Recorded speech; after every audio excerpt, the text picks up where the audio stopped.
రాజ్యాంగంలో మీరు చెప్పినట్టుగా ఆర్టికల్ 14 కానీ 15 కానీ 16 కానీ అందరూ సమానం, రాజ్యాంగం ముందు అందరూ సమానం, రాజ్యాంగ ఫలాలు అందరికీ అందాలి అని. కానీ ఎవరి పట్ల వివక్షత ఉండకూడదు. కానీ మీరు అన్నట్టుగా ఇప్పుడు ఈ రిజర్వేషన్ల ద్వారా కొంతమందిని వివక్షతకు గురి చేశారు.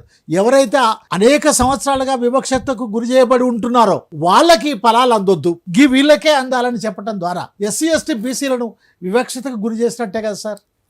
అది చాలా పకడ్బందీగానే ఆలోచించి చేసినారు. అంటే ఎవరైతే ఇప్పుడు ఈ బీసీ ఎస్సీ ఇప్పుడు 50% జనరల్లో వాళ్ళే ఉన్నారు. అగ్రకులాల వాళ్ళు కావచ్చు, అగ్రవర్ణాలు కావచ్చు, ఎవరైనా కావచ్చు ఉన్నారు. ఇప్పుడు ఇంకో 10 వచ్చింది, ఇంకో 10 వచ్చిన అంటే 60% వచ్చేసినారు వాళ్ళు. అంటే వాళ్ళు ఉన్న జనాభా ఎంత? కరెక్ట్గా నేను అదే అనబోతున్నా. వాళ్ళ జనాభా 25% నుంచి 30%. ఇప్పుడు మండల కమిషన్ అంటున్నారు, మనకు మండల కమిషన్ తీసిన లెక్క ప్రకారంగా మన దేశవ్యాప్తంగా 52 నుంచి 54% జనాభా ఉంది. మనకు కుక్కలకు లెక్కలు తీస్తున్నారు, పందులకు లెక్కలు తీస్తున్నారు, ఆవులకు లెక్కలు తీస్తున్నారు, బర్రెలకు లెక్కలు తీస్తున్నారు, ఇండకు లెక్కలు తీస్తున్నారు.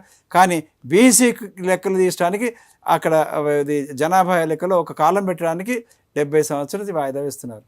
ఇప్పుడున్న ప్రధానమంత్రి బీసీ ప్రధానమంత్రి అంటారు కదా, మరి బీసీ ప్రధానమంత్రిగా ఉన్నటువంటి బీసీ వ్యక్తి ఆ బీసీల జనగణన ఎందుకు చేయట్లేరు? జనగణన చేయాలని దేశవ్యాప్తంగా అన్ని రాష్ట్రాల్లో కూడా ఆందోళన జరుగుతున్నప్పటికీ బీసీ జనగణన, కులాల జనగణన చేయడం వల్ల జరిగే లాభం ఏమిటంటే అది ప్రధానమంత్రి గారికి ఈ సెక్షన్ల నుంచి జాతీయ స్థాయిలో ఓ 10 మందో 15 మందో వెళ్ళి అపాయింట్మెంట్ తీసుకొని వాళ్ళ మంత్రివర్గంలో ముఖ్యులను కూర్చోబెట్టుకొని మాట్లాడితే అప్పుడు వాళ్ళకి ఏమైనా అర్థమైతే, అలాగే వాళ్ళు నడిపిస్తున్నటువంటి ఆర్ఎస్ఎస్ రాష్ట్రీయ స్వయం సేవక్ సంఘం యొక్క ముఖ్యులు ఎవరైతే నాగపూర్లో ఉండి రాజుగారి బావమరిదిలాగా, రాజుగారి బావమరిదికి అన్ని అధికారాలే ఉంటాయి, తర్వాత బాధ్యతలు ఏముండవు. ఈ ఆర్ఎస్ఎస్ వాళ్ళు అది నష్టం జరిగితే నాది కాదంటారు, లాభం జరిగితే మేమే చెప్పినాం కదా అంటారు. అందువల్ల ఈ వెనుక ఉండి నడిపించే రాజ్యం ఎందుకు బీసీ జనగణన జరుపుతలేదు సార్? వాళ్ళు జరిపితే వాళ్ళకి నష్టం ఏంటి? భయం.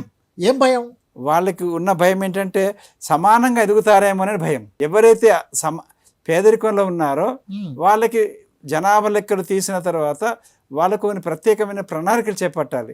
ఇప్పుడు ముఖ్యంగా ఉదాహరణకి తీసుకుందాం, జనాభా లెక్కల వల్ల నష్టం వాళ్ళ నష్టం గురించి కాదు, ఏం లాభం జరుగుతుందో చెప్పాలి. ఇప్పుడు మనకి డాక్టర్ బిఆర్ అంబేద్కర్ గారు కమ్యూనల్ అవార్డు సాధించినప్పుడు ఒక రిపోర్ట్లో ఏం రాసినారంటే 2000 సంవత్సరాలుగా భారతదేశం నుంచే ప్రపంచానికి సరుకులు ఎగుమతి అయినాయి. ప్రపంచంలోని 3వ వంతు అంటే మొత్తం ప్రపంచమంతా రెండు పాలు ఉత్పత్తి అయితే 1 పాలు సంపద భారతదేశంలో ఉత్పత్తి అయింది. 1810 దాకా కూడా భారతదేశం నుంచే సరుకులు ఎగుమతి అయినాయి.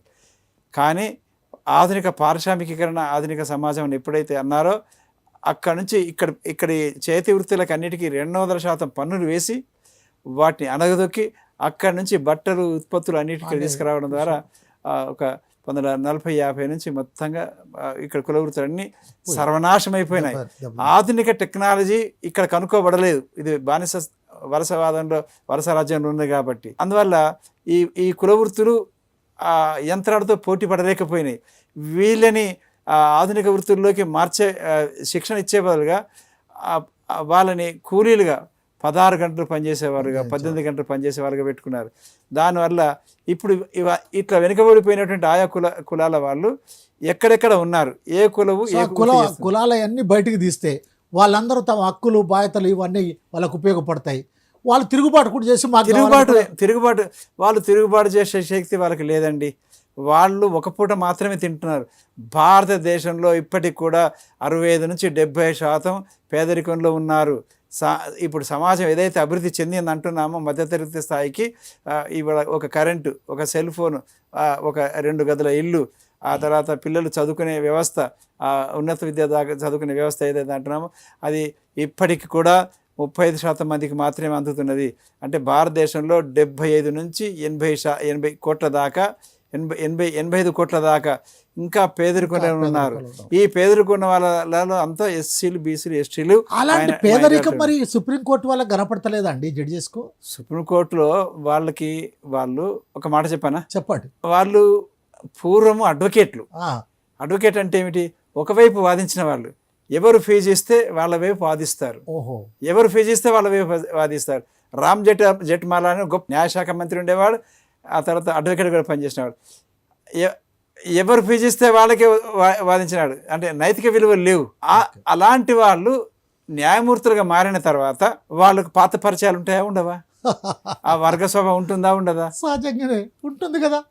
మరి నిమిషానికి 10,000 పావు గంట మాట్లాడితే ఏదన్నా మాట్లాడు. ఒక ఆయన ఉండేవాడు, అడ్వకేట్ పేరెందుకు కానీ, ఛాయ్ తాగినారా, బాగున్నారా, మీరు ఎలా ఉన్నారా అని అడిగితే ఆ తర్వాత అతను పిఏ బిల్లు ఇచ్చినట 15 లక్షలని. నువ్వు ఏది మాట్లాడినా సరే నిమిషానికి ఇంత అని బిల్లు ఇస్తాడట. ఇది అడ్వకేట్లు. అలాంటి అడ్వకేట్ల నుంచి సుప్రీంకోర్టుకు న్యాయమూర్తిగా మారుతున్నారు. అసలు ఈ న్యాయమూర్తులను పెట్టే వ్యవస్థ ఇది సరైనది కాదు.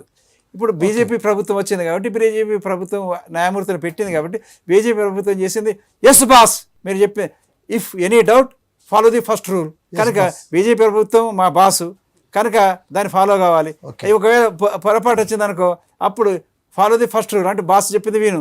ఇప్పుడు అందుకే బీజేపీ ప్రభుత్వం ఏదైతే పార్లమెంట్లో ఉన్నారో వాళ్ళు పెట్టిన న్యాయమూర్తులు ఉన్నారు కాబట్టి వాళ్ళు ఎస్ బాస్ అనే పద్ధతిలో దాన్ని ఆమోదించినారు.